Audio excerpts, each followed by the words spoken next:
পশ্চিম গাজায় সমুদ্র তীরবর্তী একটি ক্যাফেতে ইসরায়েলের বিমান হামলায় অন্তত ৩৯ জন ফিলিস্তিনি নিহত হয়েছেন। নিহতদের মধ্যে রয়েছেন নারী, শিশু এবং একজন সাংবাদিক। এই হামলায় আহত হয়েছেন আরও কয়েক ডজন মানুষ। সোমবার গাজার উপকূলবর্তী আল বাকা ক্যাফেটেরিয়ায় এই নৃশংস হামলার ঘটনা ঘটে। এই ক্যাফেটি সাধারণত অ্যাক্টিভিস্ট, সাংবাদিক এবং স্থানীয় বাসিন্দাদের আড্ডাস্থল হিসেবে পরিচিত ছিল। ব্রিটিশ সংবাদ মাধ্যম বিবিসি এই খবর নিশ্চিত করেছে। গাজার হামাস শাসিত সিভিল ডিফেন্সের মুখপাত্র জানান, ধ্বংসস্তূপের নিচ থেকে উদ্ধারকারী দল ২০টি মরদেহ উদ্ধার করে। পরে আহত আরও ১৯ জন চিকিৎসাধীন অবস্থায় মারা যান। ক্যাফেটি সৈকতের ধারে তাঁবু দিয়ে তৈরি খোলা একটি স্থান ছিল। এই হামলার পর ইসরায়েলের অভ্যন্তরেও ক্ষোভ ক্রমশ বাড়ছে। দেশটির আইনসভা নেসেটের একাধিক সদস্য অভিযোগ করেছেন, প্রধানমন্ত্রী বেনিয়ামিন নেতানিয়াহু নিজের বিরুদ্ধে থাকা দুর্নীতির মামলাকে চাপা দিতে গাজা যুদ্ধকে হাতিয়ার হিসেবে ব্যবহার করছেন। নেসেটের ডেমোক্রেটিক পার্টির সদস্য নামা লাজিমি বলেন, নেতানিয়াহু তাদের ভবিষ্যৎকে তার মামলার সঙ্গে শর্তাধীন করে তুলেছেন। তিনি নিজের বিরুদ্ধে থাকা অভিযোগের বিনিময়ে রাজনৈতিক সমঝোতা এবং যুদ্ধের অবসান ঘটাতে চান।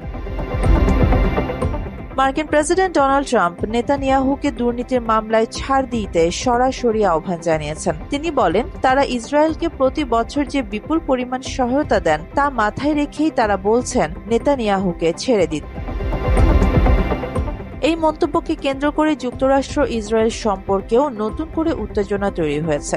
ইসরায়েলের বিরোধী দলীয় নেতা ইয়ার লাপিদ এর তীব্র প্রতিবাদ জানিয়ে বলেন, স্বাধীন দেশের বিচার ব্যবস্থায় হস্তক্ষেপ করা সম্পূর্ণ অনভিপ্রেত এবং অনৈতিক।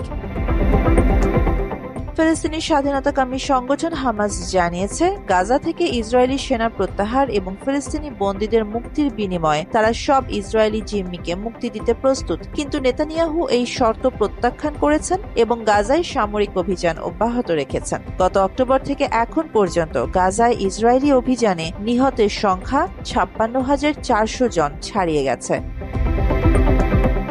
গাজা পরিস্থিতির মধ্যেই ইরান ইসরায়েল দ্বন্দ্ব নতুন করে মাথাচাড়া দিয়ে উঠছে। ইরানের তেহরান বিশ্ববিদ্যালয়ের রাষ্ট্রবিজ্ঞান অনুষদের প্রধান ইব্রাহিম মুক্তাকি সতর্ক করে বলেন, এই যুদ্ধবিরতি বাহ্যিকভাবে শান্তির বার্তা দিলেও এটি হতে পারে পরবর্তী ধ্বংসাত্মক হামলার প্রস্তুতির সময়।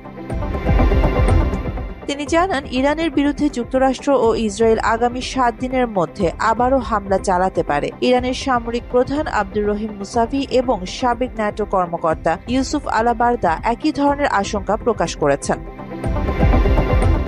ইরানের পররাষ্ট্র মন্ত্রণালয়ের মুখপাত্র ইসমাইল বাঘাই জানিয়েছেন, তাদের সব প্রতিবেশী দেশ নিশ্চিত করেছে তারা ইরানের বিরুদ্ধে ইসরায়েল বা যুক্তরাষ্ট্রকে তাদের ভূখণ্ড ব্যবহার করতে দেবে না। ইরানের পার্লামেন্ট নতুন আইন পাশ করেছে, যেখানে শত্রু রাষ্ট্রকে সহায়তা করলে মৃত্যুদণ্ডের বিধান রাখা হয়েছে। একই সঙ্গে অনুমোদনহীন ইন্টারনেট সেবা যেমন স্টারলিংক ব্যবহারের উপরও কঠোর নিষেধাজ্ঞা আরোপ করা হয়েছে।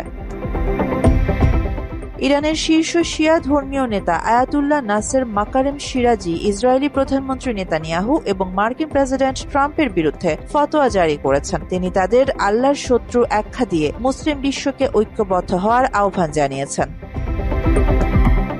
আরিবা জাহান, বাংলা এডিশন।